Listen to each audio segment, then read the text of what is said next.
Breaking news, Mauda नगर पंचायत चुनाव में बड़ी हलचल। राष्ट्रवादी कांग्रेस पार्टी शरद चंद्र पवार गुट की ओर से मृणाल तिगरे ने नगराध्यक्ष पद के लिए नामांकन दाखिल किया। आज मौदा नगर पंचायत में चुनावी सरगर्मी तेज हो गई है। राष्ट्रवादी कांग्रेस पार्टी शरद चंद्र पवार गुट के उम्मीदवार मृणाल तिगरे ने नगराध्यक्ष पद के लिए अपना अधिकृत नामांकन दाखिल किया। इस महत्वपूर्ण अवसर पर पार्टी के राज्य उपाध्यक्ष किशोर गजभिये स्वयं उपस्थित रहे और उन्होंने तिगरे की उम्मीदवारी को पूरा समर्थन दिया। नमस्कार मौदा वासियों, आज राष्ट्रवादी कांग्रेस पार्टी शरद चंद्र पवार साहब के विचारों से प्रेरित होकर मैंने नगराध्यक्ष पद के लिए आधिकारिक उम्मीदवार के रूप में अपना नामांकन दाखिल किया है। मौदा शहर का समग्र विकास, पारदर्शी प्रशासन और नागरिकों की मूलभूत सुविधाओं की सुनिश्चितता, यही मेरी सबसे बड़ी प्राथमिकताएं हैं। पार्टी के राज्य उपाध्यक्ष किशोर गजभिये का मार्गदर्शन और मौदा के नागरिकों का बढ़ता विश्वास मुझे निरंतर प्रोत्साहित करता है। नई ऊर्जा और नए दृष्टिकोण के साथ मौदा के बदलते भविष्य को मजबूत रूप देने का दृढ़ संकल्प मैं आज व्यक्त करता हूँ। आपके आशीर्वाद और सहयोग से मैं मौदा को सक्षम, सुरक्षित और विकास की राह पर आगे ले जाने का निरंतर प्रयास करता रहूंगा। नमस्कार, माझे नाव ॲडव्होकेट मृणाल संजय तिगरे।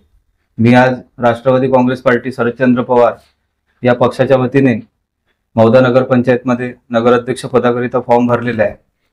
या आजच्या निवडणुकीमध्ये फॉर्म भरण्याकरिता पक्षाचे ज्येष्ठ नेते आणि राज्य उपाध्यक्ष माननीय किशोर गजभिये साहेब हे सुद्धा आपल्या सोबत उपस्थित होते आणि आमच्या सोबत आणखी 5 नगरसेवक आहेत ज्यांनी आपल्या पक्षाकडून उमेदवारी घेतलेली आहे आणि आपण फॉर्म भरलेले आहे। आपण म्हणतो की भारतामध्ये खूप वेगाने रोड बनत आहेत, पण त्या रोडाची क्वालिटी पण पाहिजे ना। आज आपण रोड्स बनवले, पण ते रोड समोर टिकले सुद्धा पाहिजे। अगोदरच्या काळामध्ये रोड्स जे सिमेंट रोड बनायचे ते खूप वर्षानुवर्ष टिकायचे, पण आता ते रोड्स लवकर तुटत आहेत। हे असं विजन आहे की आपण जे लोक आहेत सगळे, आमचे नगरसेवक असतील, मी असेल, आपलं एक विजन घेऊन आणि समोरच्या म्हणजे कमीत कमी 10-20 वर्ष 25 वर्षापर्यंत आपला मौदा कसं असलं पाहिजे, त्याच्यामध्ये आजूबाजूच्या परिसरामध्ये आपले कंपनीज आहेत, त्याच्यामुळे आपल्या मौदा शहराच्या कसं पद्धतीने नुकसान होणार नाही। कारण मोठ्या पद्धतीनं पोल्युशन असेल, राखडची समस्या मोठ्या प्रमाणामध्ये आहे, त्याच्यासोबत एक सस्टेनेबल डेव्हलपमेंट आपण जसं म्हणतो की एकीकडे आपला विकासही झाला पाहिजे आणि आपला म्हणजे जे आपला पोल्युशन असेल अशा सगळ्या गोष्टी जे होतात त्या सगळे औद्योगिकरणामुळे ते सुद्धा आपलं व्यवस्थित अबाधित राहिले पाहिजे। आणि त्या पद्धतीनं आपले जे काही विकास असेल, शिक्षण असेल, पाणी असेल, ड्रेनेजची असेल सिस्टम असेल, क्लिनिंग सिस्टम असेल, इथं मोठ्या प्रमाणामध्ये कंत्राटदार सिस्टम सुरू आहे। कंत्राटदारांना सगळं कचरेचे असेल, पाणी पुरवठा विभाग असेल, तर याच्यामध्ये कसं आहे की त्यांना बरोबर वेतन मिळत नाही। जे शासनाकडून जे काही वेतन ठरवून दिलेले असतात त्याच्यानुसार त्यांना पैसे मिळत नाही। त्यांना अबाच्या सभा म्हणजे हे ठेकेदार लोक त्यांना व्यवस्थित पैसे देत नाही, म्हणजे कुठंतरी त्यांची सुद्धा याच्यामध्ये पिळवणूक होऊन राहिली आहे आणि त्यांच्या रोजगारावर सुद्धा म्हणजे असं प्रश्नचिन्ह उपस्थित राहते की नगरपंचायतमध्ये आपली नगरपंचायत आहे, एवढा मोठा CSR फंड या नगरपंचायत देऊ शकतो, अनेक कंपनीज आहेत, याच्यामध्ये टॅक्स आपल्याकडे भरपूर आहे, तरी सुद्धा आपण त्यांना कंत्राटमध्ये ठेवून त्यांना 200-300 रुपये अशी मुबलक आपण त्यांना हे देतो। म्हणजे नगरपंचायतचे जे कर्मचारी आहेत त्यांना सुद्धा आपण नगरपंचायतमध्ये कशा पद्धतीने सामावून घेता येईल, त्यांना कशा पद्धतीने त्यांचे कुटुंब एवढं पगार त्यांना भेटलं पाहिजे जे शासनाने ठरवून दिलेलं आहे तेवढं देण्याचा आपला प्रयत्न राहील। राजकारणात 2008 मध्ये मी जेव्हा 8वी मध्ये होतो तेव्हा मी महाराष्ट्र नवनिर्माण सेनेमध्ये मी त्या पक्षामध्ये काम केलं। तेव्हापासून 2013 जेव्हा मी 12वी मधून बाहेर पडलो तेव्हापासून सक्रिय राजकारणात 2013 पासून मी अनेक युवकांचे प्रश्न घेतलेले आहेत। अनेक कॉलेजचे विषय असतील, विद्यार्थ्यांच्या ऍडमिशनचे विषय असतील, त्यांच्यासाठी ग्राउंडचे विषय असतील, असे अनेक विषय आपण आतापर्यंत घेतलेले आहे। आणि जे आज सुद्धा मी एक विद्यार्थी आहे, मी अनेक असे म्हणजे मी स्वतः एक विद्यार्थी असल्यामुळे मी युवकांचे गरजा समजतो, त्यांचे प्रश्न मी समजू शकतो। मी एसटीने प्रवास केला, मला कळले की एसटी मध्ये आपल्या मुलांना किती प्रॉब्लेम होत आहे। आपण भंडारा नागपूर आपल्याकडं फक्त एसटी महामंडळची एक सेवा उपलब्ध आहे, त्याच्यामध्ये विद्यार्थ्यांना कसे त्रास होतात, पासमध्ये कसे त्रास होत आहे, हे गोष्टी ज्या गोष्टी मी फेस केल्या तेच मी युवकांपर्यंत त्यांचे जे प्रॉब्लेम सॉल्व्ह करण्यासाठी जास्तीत जास्त आजपर्यंत विद्यार्थ्यांचे काम करण्याचा प्रयत्न केला. सर्वप्रथम मी आमच्या पक्षाचे जे अध्यक्ष आहेत माननीय शरदचंद्र पवार साहेब, आज त्यांनी असं ठरवलंय की राजकारणामध्ये युवकांना आपण प्राधान्य दिलं पाहिजे. त्यामुळं आज मी मौदा नगर पंचायतमध्ये फॉर्म भरला. एक तरुण म्हणूनच नाही, पण मी आजपर्यंत अनेक कामं करत आलेलं आहे विद्यार्थ्यांचे. असे नाहीये की मी आज आलो मला पक्षाने उमेदवारी दिली.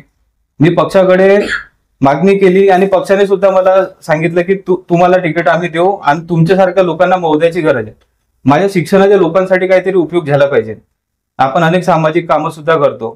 तर एक तरुण उमेदवार म्हणून मला लोकांमध्ये धनशक्ती जिंकते, की आपण म्हणतो ना की राजकारणामध्ये युवक येत नाही, राजकारणामध्ये शिक्षित लोक येत नाही, पण तुम्ही शिक्षित लोकांना किती मतं देतात ते सुद्धा आपल्याला बघायचं आहे की खरंच राजकारणाची आणि शिक्षणाची काही याच्यामध्ये आहे का ते मला तपासायचे आहे. की युवकांचे फक्त आपण प्रश्न घ्यायचे, सगळ्या गोष्टी घ्यायचे. विद्यार्थ्यांसाठी अनेक आजपर्यंत कामं केले, आंदोलन केले. आज ज्या नगरपंचायतच्या इमारतीमध्ये फॉर्म भरणं सुरू आहे ती इमारत सुद्धा एक लायब्ररीची बिल्डिंग आहे. त्या लायब्ररीसाठी आम्ही संघर्ष केला, अनेक त्याच्यामध्ये भांडणं झाले.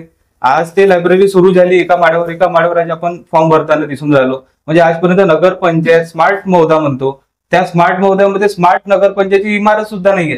ही खूप मोठी शोकांतिका आहे याच्यामध्ये. आणि तेच आपण पुढे घेऊन जात असताना आपल्या शिक्षणाच्या, आपला जो कॅरेक्टर आहे या कॅरेक्टरच्या आपले काही कुठल्याही प्रकारचे असे वाईट कामं नाही आहे. की लोकांकडे पैसा असेल, आपल्याकडे शिक्षण आहे, आपल्याकडे सक्षम आपले लोक आहे, तरुण आपल्या सोबत आहे आणि सगळे मौद्यातली जनता आता मला सांगत आहे की तुमच्यासारखी उमेदवाराची आम्हाला गरज होती, कुठंतरी ऑप्शन आम्हाला मिळाला. तर या माध्यमातून राष्ट्रवादी काँग्रेस पार्टीने मला जी उमेदवारी दिली आहे, एक आपण ऑप्शन म्हणून मौद्यामध्ये आहे आणि पूर्ण मौद्यातील जनता खुश आहे आणि आपलं सगळं समर्थन देणारे आणि आपल्यासोबत जेवढी नगरसेवक आहे सगळे आपले जे उमेदवार आहेत त्यांचे चान्सेस आहेत. म्हणजे 17 आपण उमेदवारी दिलेली नाहीये, यासाठी दिली नाही की कोणालाही वेळेवर तिकीट हे नाहीये.